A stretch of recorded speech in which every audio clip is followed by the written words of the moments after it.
Hey everybody, it's Dr. Eric Balkowitz. We're back for another edition of Thyroid Thursday, and today we're talking about bone density and your thyroid hormones. I think I've done another video on this and talking about why suppressing TSH isn't bad. But I just recently went over another paper on bone density and thyroid physiology, especially those on thyroid hormone replacement therapy. So a little bit concerning, so I thought I'd go over some of the highlights and give you some recommendations. So anybody who's diagnosed with hypothyroidism and put on thyroid hormone replacement medication seems to have an increased risk of osteopenia and osteoporosis, especially if your dose is suppressing your TSH. Hyperthyroidism, for sure, the literature is pretty clear on that. Anybody with hyperthyroidism is at an increased risk. So if you're on thyroid hormone replacement therapy, and especially if your TSH is suppressed below 1, you're potentially at greater risk of bone loss. So here's the two biggest reasons that people tend to have bone loss. Number one, that they have a reduced ability to convert T4 to T3 at the bony tissue. We talk about tissue or cellular hypothyroidism, especially when there's inflammatory processes going on, that can result in peripheral reduced conversion of T4 to T3. Anybody who's over-medicated with thyroid hormone, especially T4, can suppress TSH and the high levels of T4 or T3 in circulation, not only suppress TSH, which is problematic, two, they can result in a reduced peripheral conversion of T4 to T3. So that can cause that tissue hypothyroid effect. So we talked about both of those. Who should be concerned? Anybody whose TSH is suppressed below 1 really should, if you're going to stay there and be managed in that level, you probably need to get some regular assessments done of your bone density. If you're a postmenopausal woman, estrogen goes down and you're on thyroid hormone replacement therapy, you really should keep a good eye on some of the bone density based tests to make sure you're not headed into osteopenia and osteoporosis. Some general tests, if you just had general blood work done, what general tests might flag or should flag a concern for somebody who's running your labs, knows you're on thyroid hormone replacement? Here's some of the tests to consider. Increased or decreased alkaline phosphatase, increased or decreased calcium, increased or decreased PTH, low 25 OHD and increased 125 OHD. Now, very few physicians run 125 OHD. They typically look at just 25 OHD, but if your 25 OHD is chronically low, it's probably for a couple reasons. One, the body's not making it because you have too much 125 OHD being generated, the active form of vitamin D.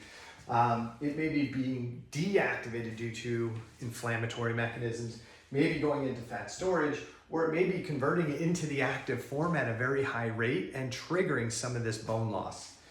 CRP, which is an inflammatory marker, and high sensitivity CRP is probably the better of the two.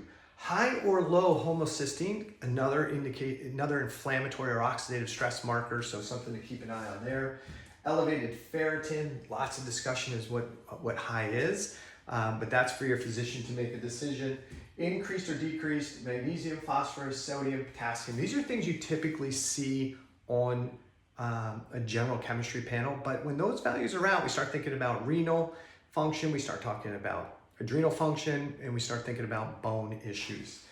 And then if your TSH is suppressed below 1, for sure, I would start looking at it. And if you're an older person, over 50, and your TSH, and you're trying to suppress your TSH into somebody's predetermined optimal range of 1 or 2, I would probably still recommend that you get a regular check of some of the bone specific markers if you're on thyroid hormone replacement therapy, because it's generally thought when you start looking at the literature that as we age, TSH goes up, and maybe TSH is going up for good reasons because TSH has affected different tissues, especially impact at your bone. So suppressing your TSH and being getting older in age may not be a good match.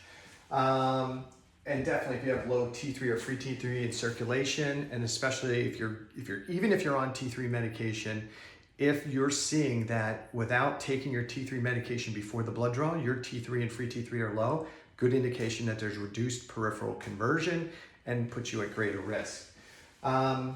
Bone-specific tests. One is this alk-phos bone isoenzyme, osteocalcin, and this P1NP, which is a specific test that can be looked at. These three tests all look at bone it's kind of associated with bone formation. And then there's this CTX and NTX. These two tests typically are used to measure how much bone loss there is, okay? But you'd want to get all these done. Bone mineral density test, very good test. And then obviously the DEXA scan is one of the really, one of the gold standards today to kind of get a look at bone density. So what can you do if you know you have reduced bone density? Well, one of those things you can do easily is start strength training. If you're not strength training already, start strength training. Doing strength training is going to help support bone remodeling and bone density. Don't over-medicate with thyroid hormone replacement therapy. I know people like to suppress TSH sometimes, or they say it doesn't matter, but by suppressing the TSH, you're probably over-medicating T4, T3, and that it may potentially have in putting you at an increased risk for bone loss. What about vitamin D? Everybody says, hey, take vitamin D, take calcium, take vitamin D, you gotta take K2, but there was a 3-year study, I think it was run out of Canada, and what they found is that the people on the highest doses of vitamin D over this 3-year period, like 10,000 IUs a day, had the greatest bone loss. So no, you probably shouldn't be over supplementing with vitamin D. Many of you watch a lot of my content. I'm not a huge proponent of people taking a lot of vitamin D for various reasons, but bone density is one of those.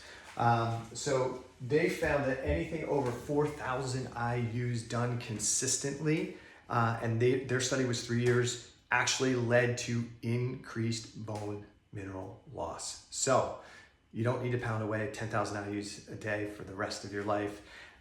Matter of fact, if your 25 vitamin D is consistently low, somebody should be asking why. Are you not getting sun exposure? Do you have problems with your liver? Do you have a lot of body fat?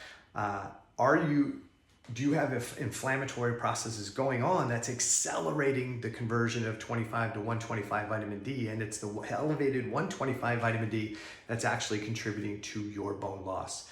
So this is a general information on thyroid physiology, taking your thyroid hormone replacement medications, and the potential risk for bone density problems, and some of the testing that can be used as a kind of a screen and as a confirmation of what's happening with your bone density. If you have any questions, put them below wherever you watch the video. If you're struggling with thyroid-related issues and you need some help, you can go to my website, rejuvegencenter.com, and schedule a complimentary discovery call, and we can chat about what's going on with you and what might be the best strategy to help you recover. All right, take care.